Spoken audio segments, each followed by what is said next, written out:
Hello to everyone joining us. My name is Ben from Edvisor. I'm going to try and fill the gap for a couple of minutes whilst everyone starts to log in to the event. But we're delighted to be hosting this event, our next industry leaders panel, looking at online selling and international education. Are they enemies or allies? We will just give everyone a minute to get in here, and then I'm going to introduce our wonderful panelists, and we'll start having other people talking because you came to see them and not to see me. But I just wanted to give a quick thank you to everyone. I know this is an incredibly busy week around the world, especially with Black Friday sales and what going on. So also maybe an apt week to be holding a discussion on online selling and how suitable it is for the international education industry.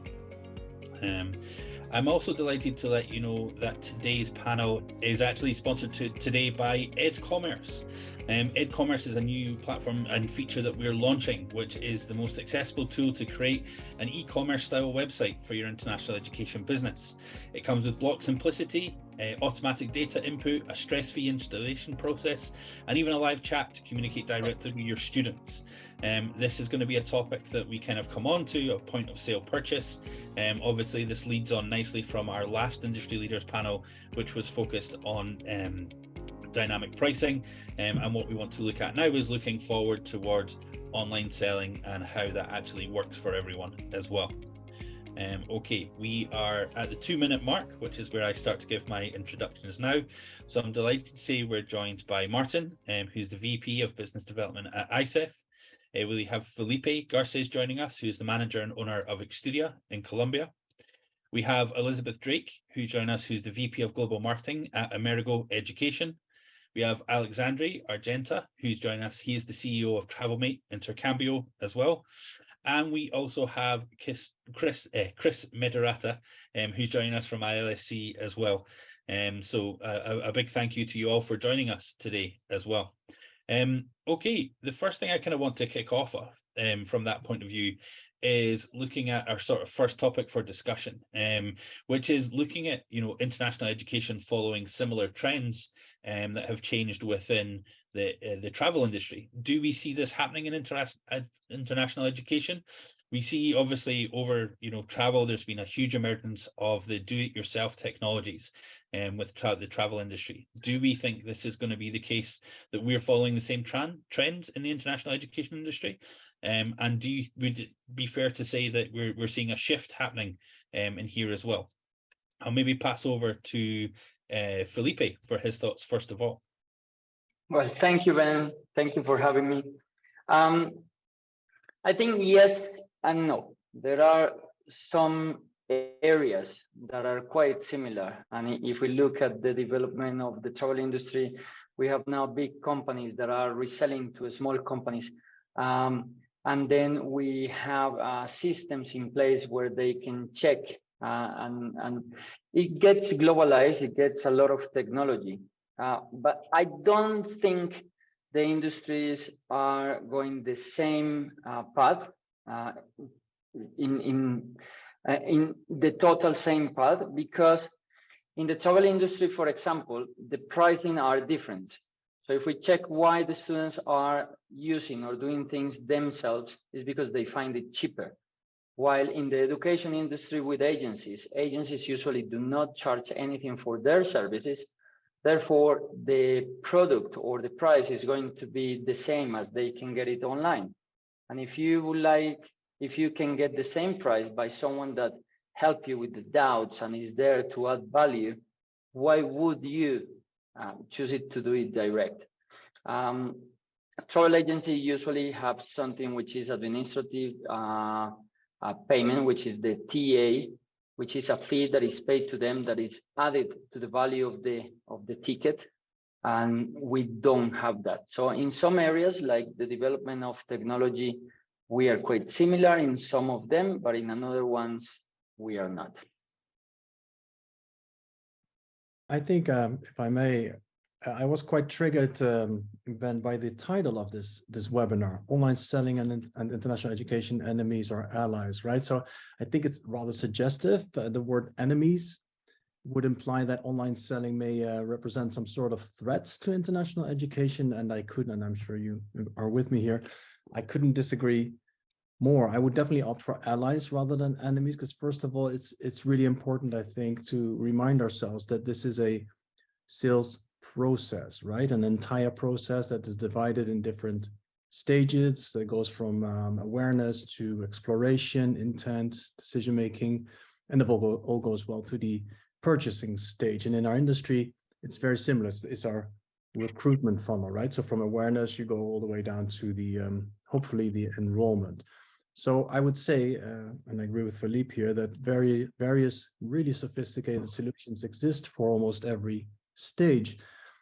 But because of all the different factors that come to play in international education, think of a visa, culture, value of diploma, career opportunities, availability of accommodation, and so forth and so on.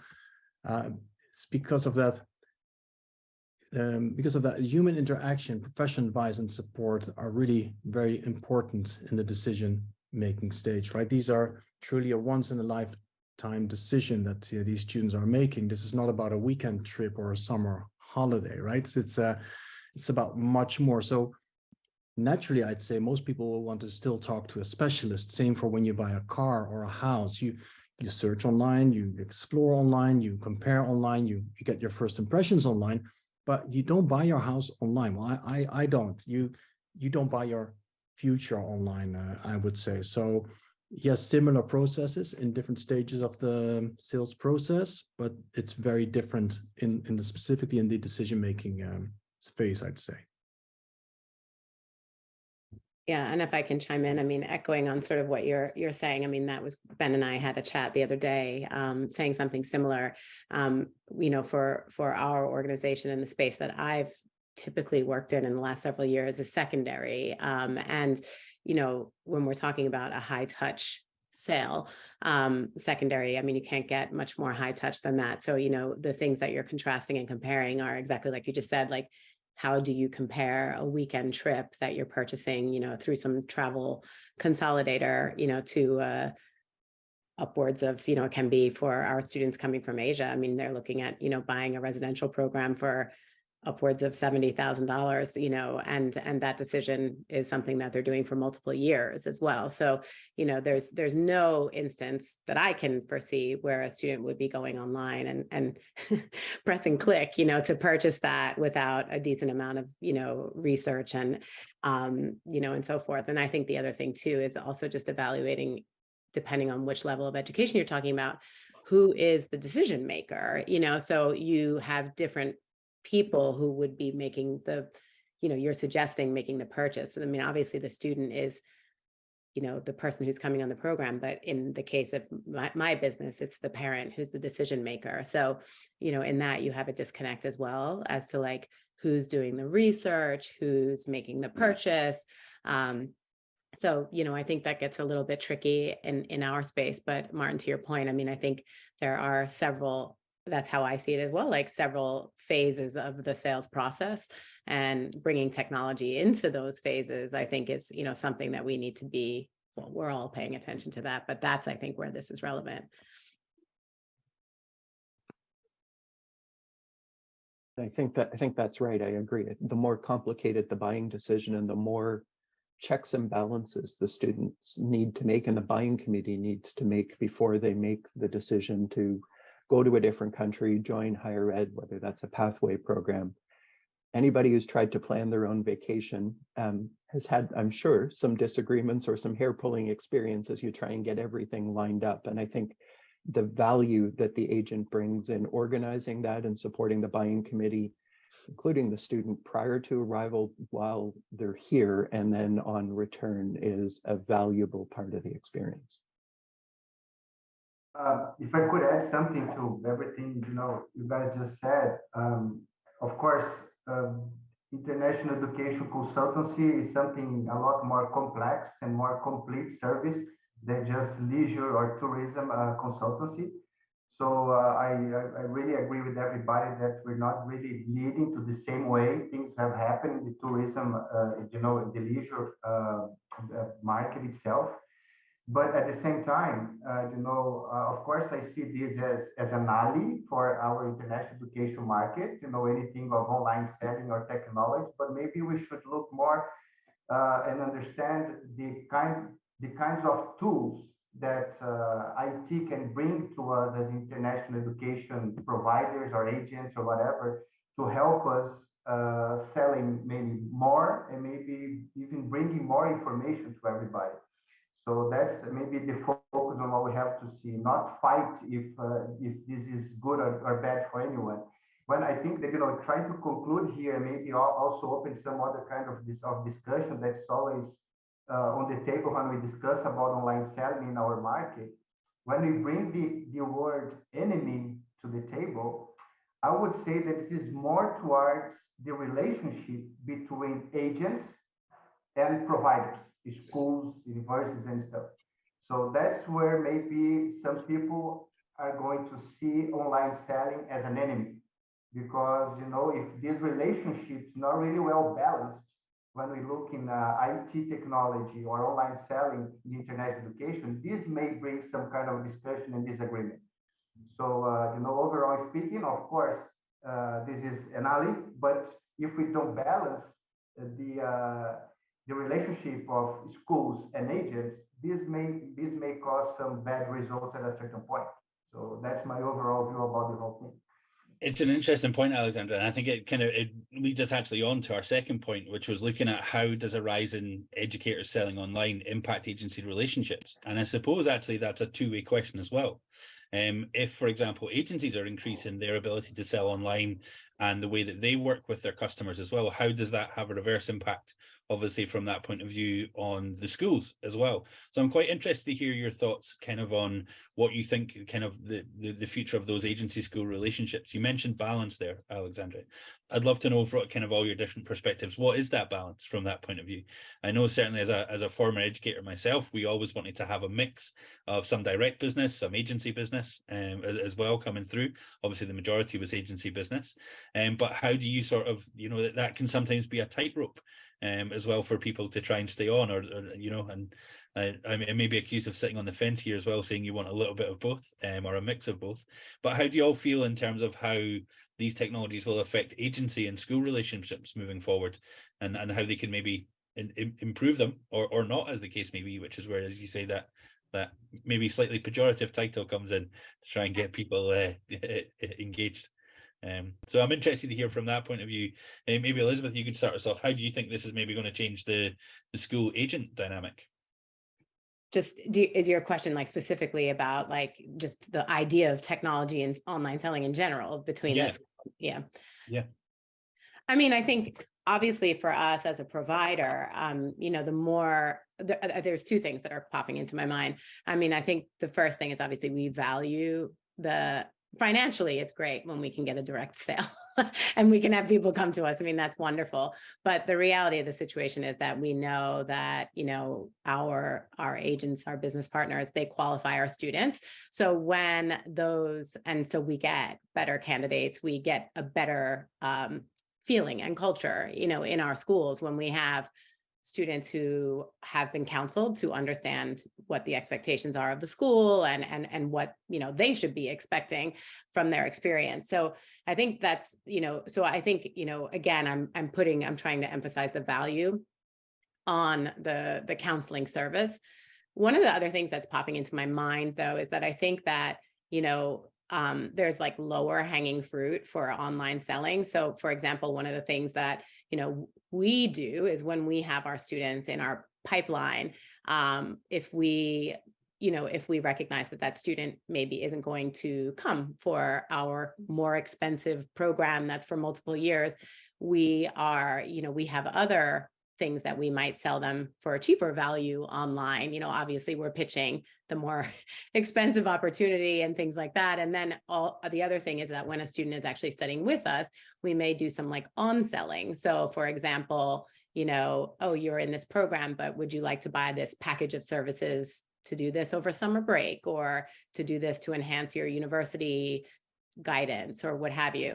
And actually, I think that sometimes can create a little strife between us and our our business partners or agents, because depending on who we're working with, you know, they may provide those services themselves.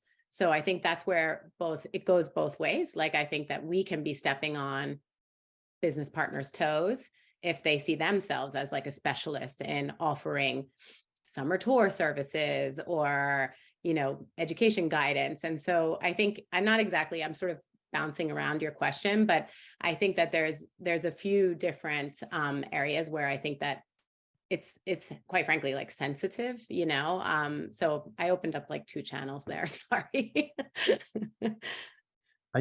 I guess that what makes it difficult, and it aligns with what you're saying, Elizabeth, is that the educators, of course, have their own sophisticated websites and social media channels, and more solutions that exist in this digital transformation that we're going through. And the agencies that the educators work with, naturally, they will promote that same institution and that same program. So it will at least require some coordination between both partners, between the educator and the agency, and have transparent communication and a proper agreement on this in this area about their messaging and the responsibilities, and probably the geographic focus of their marketing activities. With competition, I don't know. I think the important role and position of an agency itself is not really affected by the simple fact that you can book a study online directly via the institution's website, for example. What can cause an issue is, of course, when at the first steps of that process, the agency provides the consulting, the support, and all that work. And then in the end, as some people do when they go shopping in the streets, and then in the end, they buy the product online because it's cheaper somewhere else. That same thing can happen here, right? That they've got all the advice, and then they go to the educator's website. So that pretty comes down to a proper, honest relationship between the agency and the educator to discuss these very, as you say, Elizabeth, very sensitive points, I believe. I will jump there. I think Martin is right in what he mentioned about coordinating things and transparency. I think that what I believe is when we talk with the institutions, we are partners or we are not, because we cannot choose what line of business is better according to the circumstances, because then we both have to be profitable. So I think it could be good, but we have to make sure that whatever institutions are doing are not going against the work that we put in our markets, because we help the students, we're hugely important for them. And if we have a distraction of them to being able to do it directly because the institution is just putting promotion and promotion and promotion, then it's going to be very difficult for us. So it's the same that if I am your coffee provider, the grain provider, and you have a coffee there and you sell my coffee, and suddenly I just put a massive coffee shop just next to yours because I can. So I think we have to respect and be very careful on what we do, because we are just coming from the pandemic times, and we are all trying to recover. And this is not just one side, it's not partner side, it's not the school side, but we cannot lack of respect of what we are doing. We cannot be biased. If you are going direct into the market, is my suggestion, and I have said this before in another panels, go with your partners for the B2C together. So you help your partners to do a great promotion, great campaigns under your supervision of the budget and what is going to be promoted, making sure you both are getting there. If you are an institution that would like to save the commission that you pay to us, my advice is define quickly what type of institution you are going to be. Are you going to be B2B or you are going to be B2C? Because otherwise that's going to... Yeah, that's the conflict. So it's respect, good communication, transparency, and making sure that everyone make a good living of this beautiful industry. Could I just add a point in there then? From that point of view, could you not be both? If we look at other industries, travel, for example, we look at airlines, like British Airways sell through Expedia, they sell through kayak.com, they sell through all these other other online providers as well, but they also sell themselves directly. So you're giving the choice to the customer then who they're choosing to go through. So I totally get the point about going to, you know, country in market with your partners. And indeed, it's something I've always done as well when I was an educator. But is there an argument there to say that as an educator, you can actually be both? Because you don't have to be one or the other in that sense. And maybe online platforms are going to, or the ability to sell more online and make yourself more in e-commerce is actually going to level up everyone from that perspective, because it's getting, you know, putting more focus on the industry as a whole. Would that, could that be something you could conclude from this? Would anyone agree, disagree with that? It could, but we are talking about online platform is one thing, direct engagement to the market is another one. So there are two different things, right? And the thing is, the partnership of the travel industry or the airlines with the providers is totally different to the relationship that we have with the schools. So yes, it could work, but we have to be very careful on what that relationship is.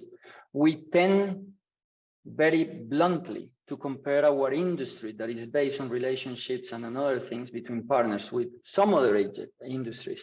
And we've been hearing this a lot. And it's like the pricing that could work with some industries and could not work for another one. Not that I take something that works in travel industry and just put it in the education industry and it's going to be working. So we have to be very careful to those blunt comments, my opinion. I think it has definitely the platform will have to realize, let's say the educator will have to realize that when they do that, it will have consequences, right? If they suddenly start to approach a specific market where they also have agency relationships, and of course the agencies involved will notice that, will rethink to what extent their work is worth the work that they are doing. But it's such an interesting topic. It's very much similar to the wholesaler retailer model in retail, of course, right? Where you have a shop selling a specific product. I think one of you mentioned, Felipe, I believe you mentioned coffee before, right? You have shops selling that coffee, buying it from a wholesaler, and then suddenly that wholesaler is going online with a great deal.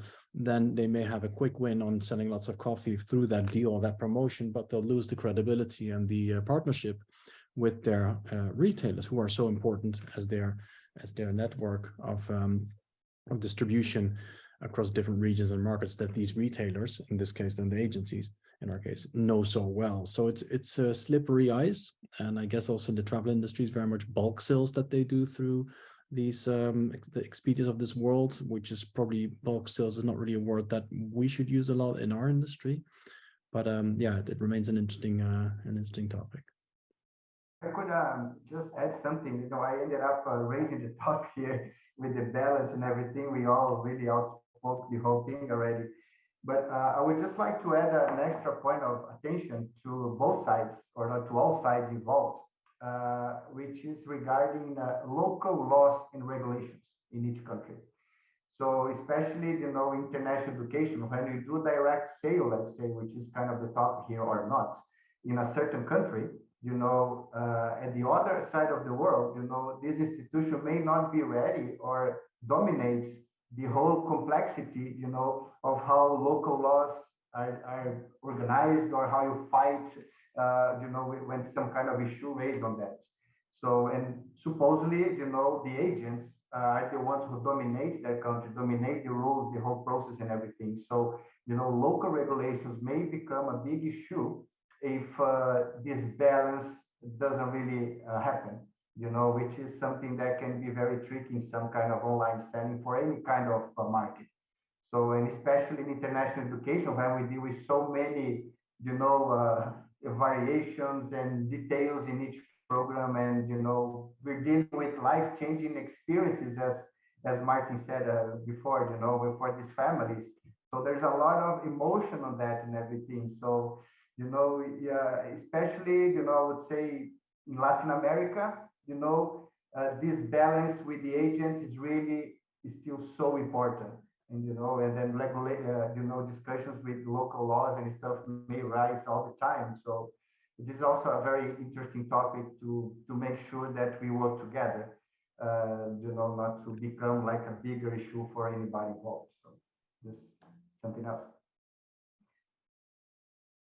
And I think from a school perspective, the more information we can put on our website will help Felipe, Alex, and your counselors sell, because we're thinking about the process from a student perspective. We're trying to answer their questions, and their buying committee, as they're thinking their way through pre-selection and maybe working with one of your counselors to make those decisions. So I think that transparency, and certainly the evolution we've seen in school websites and thinking about the student journey, has probably helped our agent partners close more sales, especially as everybody rebuilds after the last couple of years. And I think then technology also gives us a transition from when the student has booked and confirmed and paid with the agent or direct and is then coming to the school. How do we start passing the student off to the school, start inviting them into the school infrastructure, welcome to the team, and essentially what to expect on their orientation. And that technology has done a lot to help us transition the student from the pure agent ecosystem and home country into the schools and back. And I think that's really where we've seen a tremendous leap forward in the last couple of years. It's interesting. All the points you raise are all very good from that point of view, guys, as well, because it's about continuing that discussion. But also, I think, Alexandra, you hit the nail on the head when you were saying about the in-market strategies. I think that's something as a school certainly you always look at is, how am I going to make my courses, let's just say, hypothetically speaking, I was selling a school in London. How am I going to make my courses appeal to Japanese students in market, and how am I going to go and approach them? How am I going to make it approached in Brazil? Is it going to be the same approach? Is it a different approach? Do I need different materials and things like that as well, which is key? And I think, Chris, you sort of highlighted that as well there. I suppose one of the things I'm kind of interested from following on from that point you made there, Chris, as well. And actually, Martin, you and I discussed this as well slightly around the digital day, which obviously we took part in at ISEF Berlin this year as well, which was hugely interesting to me because it was a bit more of a focus on the actual sales and marketing side of things. A lot of the time, I feel that when we talk about online or moving things online, for certainly from a school's perspective, it's often about delivery of online courses and things like that. And a lot of the conferences and things that we speak about are around sort of delivery and what other services we can provide online, rather than the actual sales and marketing side of things. So I'm kind of interested, Martin, and I'm sure you've got a ton of ideas here on this from this point of view that came up as well, because I think, as Chris said, engagement with the student post-sale for a school, I think there's loads of ways that schools are now developing and adding to that and really bulking that out. Is there more that maybe could be done, though, pre-sale from that perspective, from a school's perspective, or anything that can aid the agencies in terms of their online selling as well? Because if we look at an average sort of Gen Z customer now, how are they going to be purchasing? Are they going to be purchasing, in the traditional way, or are they going to be using different methods and kind of moving forward of how they're going to be looking at things as well? So, Martin, I'm maybe going to hand over to you first here, from that point of view.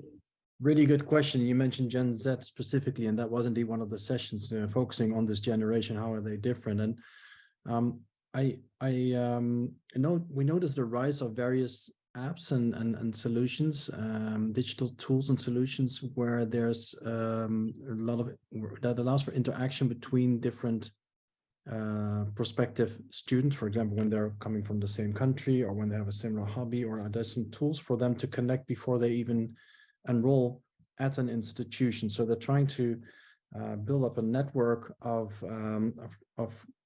students that will enroll, to already inform their co-students or the other students from their country about that institution, or that they can already communicate with students from that institution. And lots of great apps and solutions for that.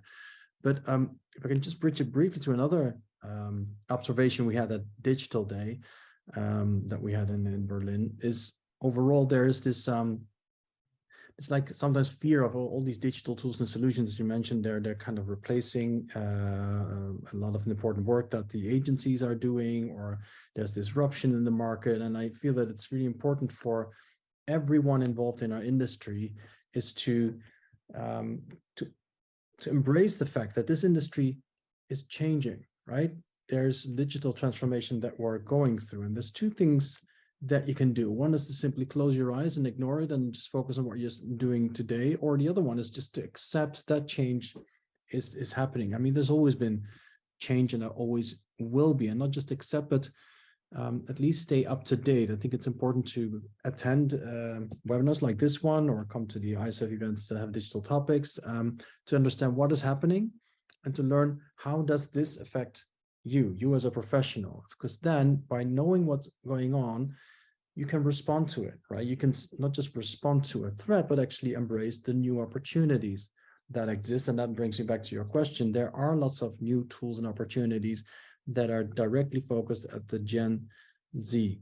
And then you can think, oh God, where do I start? Well, you start by attending webinars like this one, by going to events, by doing training and courses. I mean, there's a lot of stuff out there that can help us as professionals go along with that change that is happening in the industry. And that change is definitely not frightening or threatening. It's just coming with new opportunities for all of us. If I could jump in here and try to bring my, even the way I'm dealing with this in my own company here. Also linking with what we've been discussing with Edvisor and Edcommerce as well. You know, honestly, I believe, as Martin said, the way I see things is we need to try to change with our eyes open. You know, that's what we've been trying to do, you know, because at the same time, we're not going to be able to change our companies or to change the whole industry from, you know, night to day or something like that.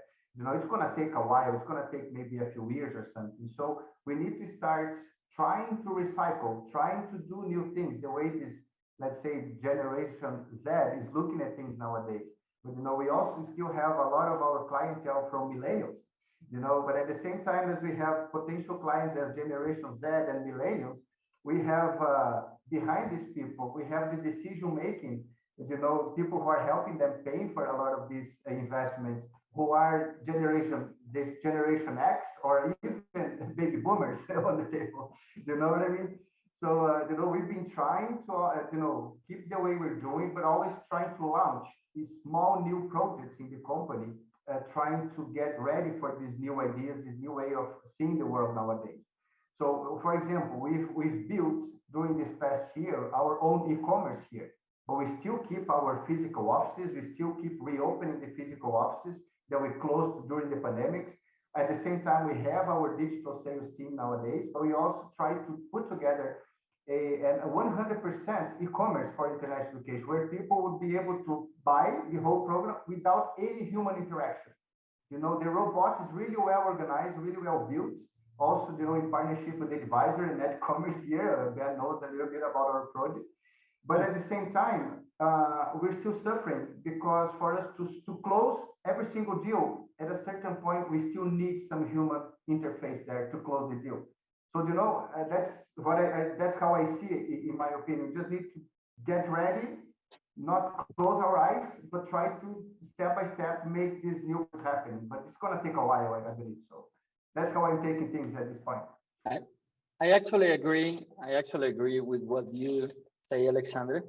I think it's depending on which area the changes are happening quicker, or they have to be more digitalized or not, because not all the areas could be measured with the same rule, if you know what I'm saying. So one thing, it could be about how you sell. The other one is what tools or mechanisms you give the student to be fully informed.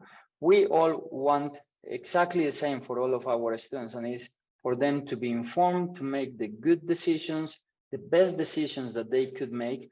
And if we embrace technology to bring solutions and tools that will help the students to understand where they are going to, what they are going to study, how they are going to study, all those kind of things are great.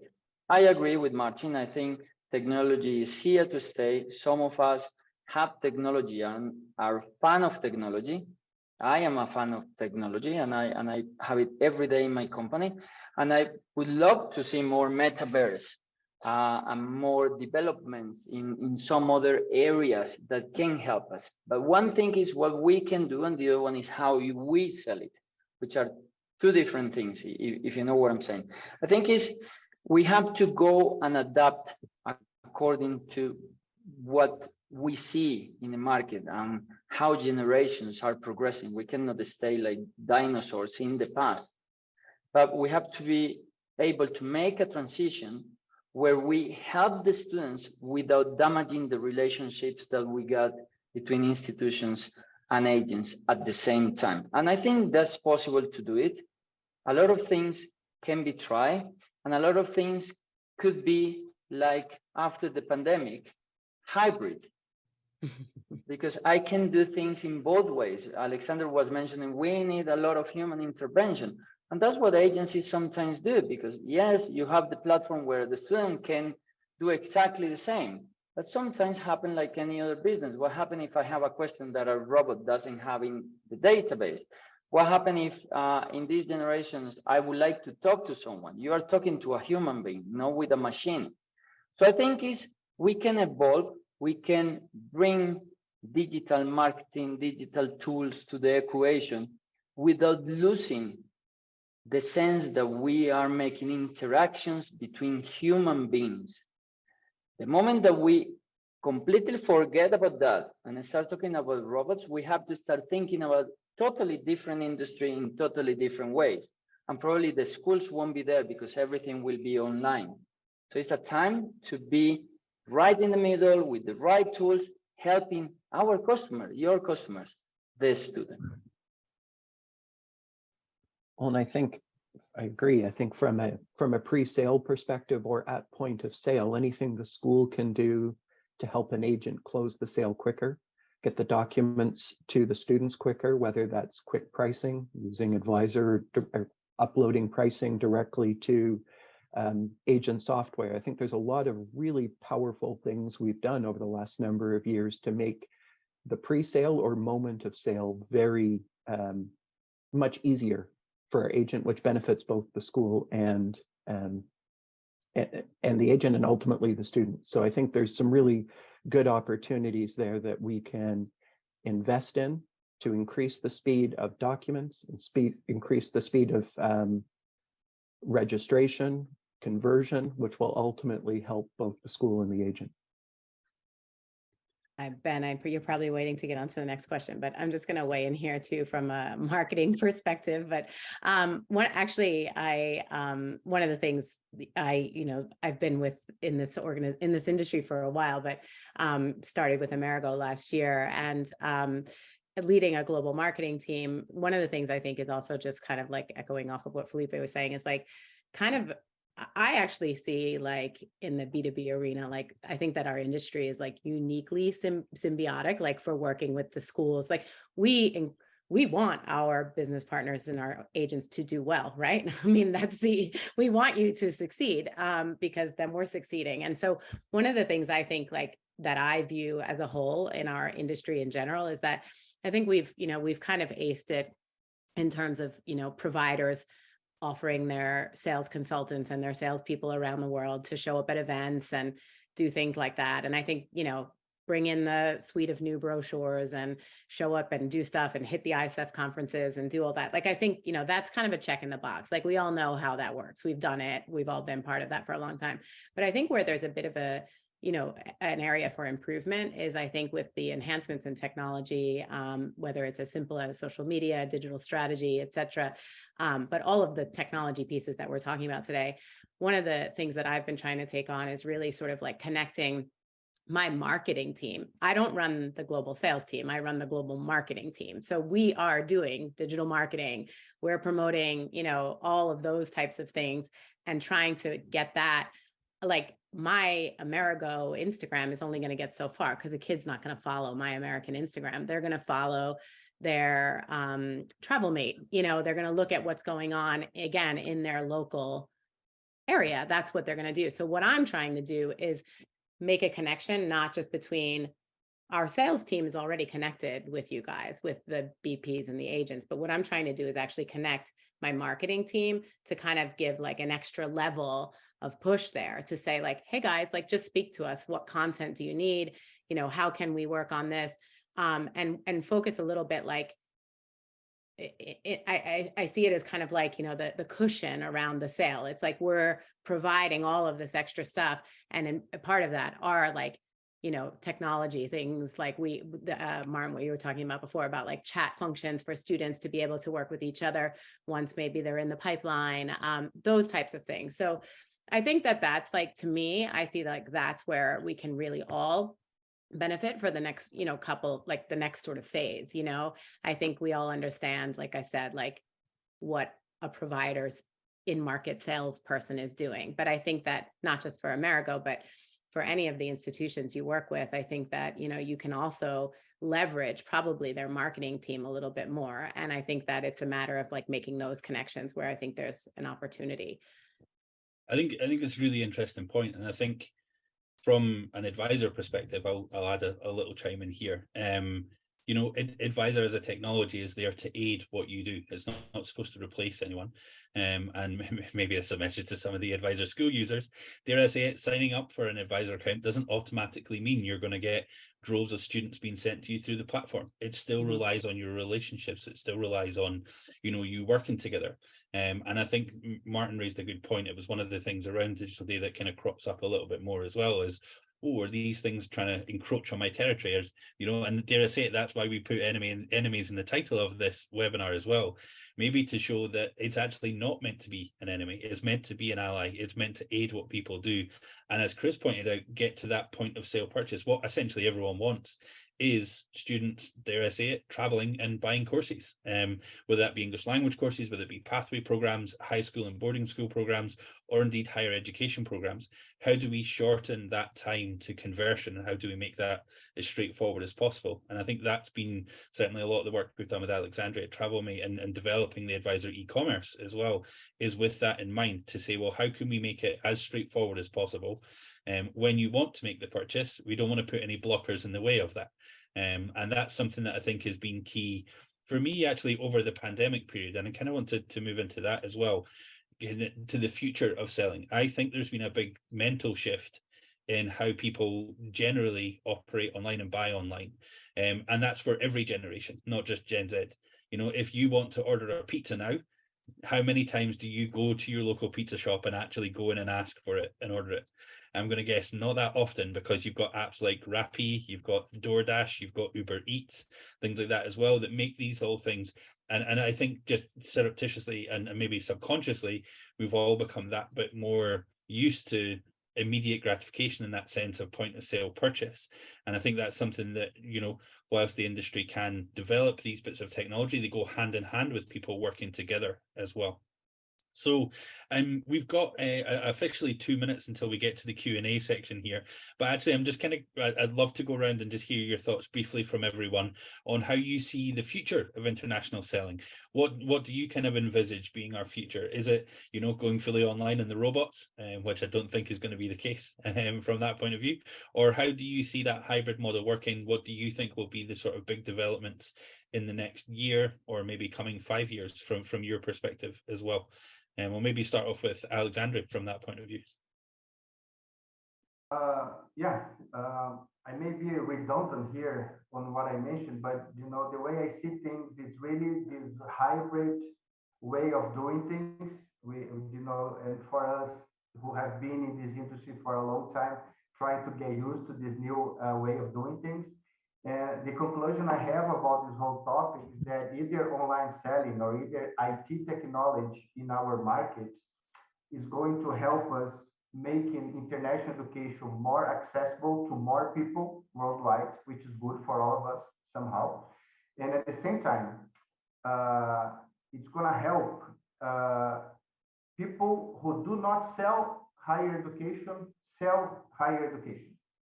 So that's the point. So if we are smart enough, we are also developing some projects at our side here in our company, trying to make use of all this technology we've been able to find and manage ourselves to bring international education to some people who do not sell international education, but they do have our clients over there. So let's say we can put this together for them. We take care of this for you. So that's the way I see things in the future. So more companies who have our potential clients will be able to have some tools maybe managed by us to help them bring in international education to more people. So that's the way I see the future.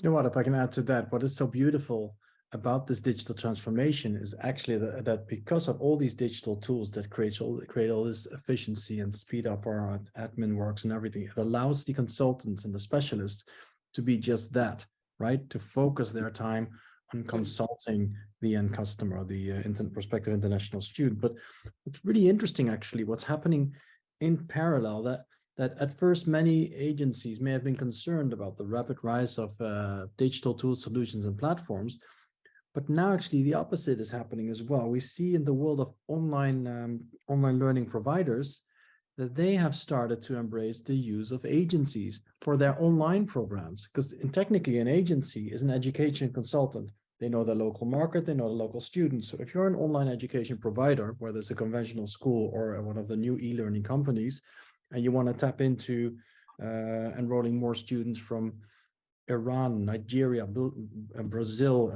Sri Lanka, you probably might want to work with agencies there. Because pre-pandemic, for example, just 15% of the ISEF screened agencies offered online programs. That has now surged to more than 50% now, way post-pandemic. So it's a really interesting dynamic that we see there, where that actually the online world is starting to embrace the use of agency. And I would expect that to continue, that agencies are really emphasizing their advisory role in anything education related.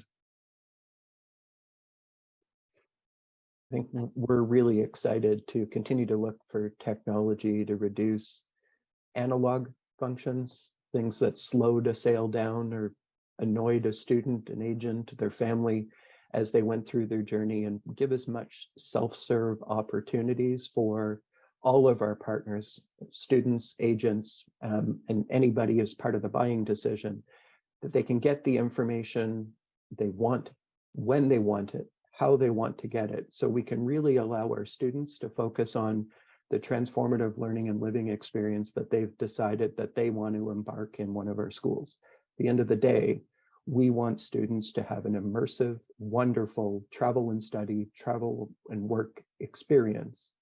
And to do that, if we reduce the amount of analog lines, paperwork, and really legacy processes to make that happen, we think everybody will benefit. I agree. I think two things briefly. I was talking to university that wanted to sell online through us. And then I say, well, we can do that, but why don't you look into your procedures first and technology for you to fix a lot of things, redundancies and bureaucratic things that you have internally. So technology is here to stay. We have to embrace it. We have to bring it into our companies inside to see how we can be more agile quickly to respond to the students. Also, we had our annual meeting at the association annex, and one of the things that came up as a conclusion is there are certain things that you cannot replace with technology, and the possibility to have that human interaction is going to be there anyway, because some people will like to hear it from you, a human being, that things are going to be okay. Right? So we have videos, we have a lot of things, but to have someone, for you to feel secure, and we had that in the pandemic, for you to feel, hey, I have someone similar to me, a robot there, will give me that guarantee. So the human factor should be combined with the technology to make sure the experience of the students is the best possible. Brilliant. So we are now getting to our Q&A section. We have a couple of questions in there. If anyone wants to add any questions, please do pop them in the Q&A. I'm actually going to run a quick Q&A myself, and I'm going to launch a poll here to say, as a conclusion from this point of view, are we enemies or allies with online selling? And surprisingly, we've got one enemy in there. I don't know if that that's someone just trying to be contrary there. Now I'm going to start with the Q&A. We've got a couple here as well. I think we may have covered these already, but we'll just have a quick look at them. First from Pedro, and Pedro actually raises the point about Gen Z, from that point of view, becoming of age to travel abroad. I believe that most shockingly for me, actually, has started to see Gen Zers already traveling when I was last working in a school, which made me feel very old from that perspective. But I'm interested from that point of view. Does anyone have any other comments on like how their decision making process differs from that point of view? Actually, one thing I wondered, and I was going to ask people, does anyone have any techniques that they use for actually engaging with Gen Z at the moment? When at the ICEF Berlin, we attended the Alto AGM, and one of the topics that came up as well was having a mentor, both older and younger than yourself as well. And I wondered, does anyone on the panel actually, I mean, I know some people will probably have children. I was gonna say, does it count if I have 3 teenagers? Well, it depends. Do you Because I do. market research? But I'd be interested to hear if anyone actually has any sort of opinions on that, or if they do any research into Gen Z and how they currently market to them. Elizabeth, you've teed yourself up there. I know. I was like, I definitely engage with Gen Z on a regular basis. I'm selling to my kids all the time. Are you kidding? Let me think. I mean, I actually read what you just took it off, but what Pedro said, like, I do think it's interesting in terms of like the decision making and stuff. I actually think, I mean, I don't know, I'm going to speak from experience with my own children. Actually, I think there's an interesting, I think the dynamic's quite interesting in terms of like a level of empowerment with these kids, like who are teenagers right now, because I think they've been through a lot of crap, like with the pandemic. I mean, like they're really resilient, and it gives me a lot of hope, actually. Like, you know, I know the older generation's always going to complain about the younger generation, and likely vice versa. But I can see, like, you know, with my own kids who are a representation of, you know, the clients we're targeting, basically, you know, I'm impressed by them and their friends and sort of what they've carried on their shoulders these last few years. But I think they're, you know, in a good way, like they're ready to roll, like they're excited, like they're, you know, happy, excited for future and plans. And, you know, obviously my kids are exposed to what I do every day, so I think they're quite adventurous. But yeah, I mean, their use of technology, as we all can imagine, is off the charts. You know, I'm pretty techie myself, and I get made fun of on a daily basis by them for not being up to speed. So, you know, I think, you know, we can't sit back. Like we can't, you know, to the point that we all said today, like we can't underestimate. I mean, we're already way behind the times, all of us, just by the nature that we're not, you know, 20 and under. So, you know, we have to stick with it. But I mean, I think they, you know, they want exposure. They want to be able to chat to people their age. I mean, I think that's the main thing. You know, so obviously getting the seal of approval from a counselor, Felipe, to tell everybody like, you're going to be okay, and this experience will be great for you. But at the end of the day, I think the kids want to talk to their peers. Like that's the thing that's going to make a difference. Yeah. So I will probably comment. I don't have kids in that generation. But I can comment what I see. I might be wrong. Forgive me if I'm wrong. But I think is just to make sure that when you talk to them, you are really honest in terms of being inclusive. When you give reasons, the reasons are not like in our generation that no is a no. No, you have to explain clearly why is a no, and what are the consequences of whatever they are trying to argue. The other things that I have noticed, probably Elizabeth can help me with this, is to be clear and short, not to extend too much. Probably they don't pay that much attention on the verbal side. And the other thing is when we give things is to give possibilities, but limited possibilities. Not too many, not too little. Just your possibilities are this, and this, and they will cover probably the whole spectrum that they might be looking for. Those are the things that I have to add.